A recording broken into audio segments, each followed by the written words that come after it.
আমার জীবনেও একজন মানুষ এসেছিল, তবে সেটা অল্প সময়ের জন্য।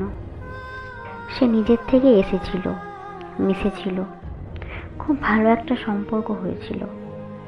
ঘন্টার পর ঘন্টা কথা হতো তার সাথে। হাজারো কাজের মাঝে তার মেসেজের অপেক্ষা করে থাকতাম। তার মেসেজ পেলে ব্যস্ততার মধ্যেও কেমন যেন ফ্রি হয়ে যেতাম।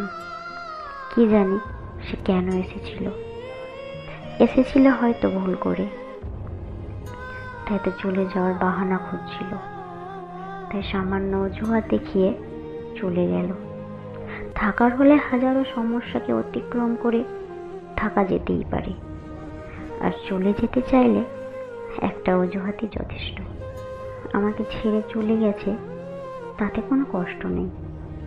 আগে তো একাই ছিলাম, আবার না হয় একা হয়ে গেলাম।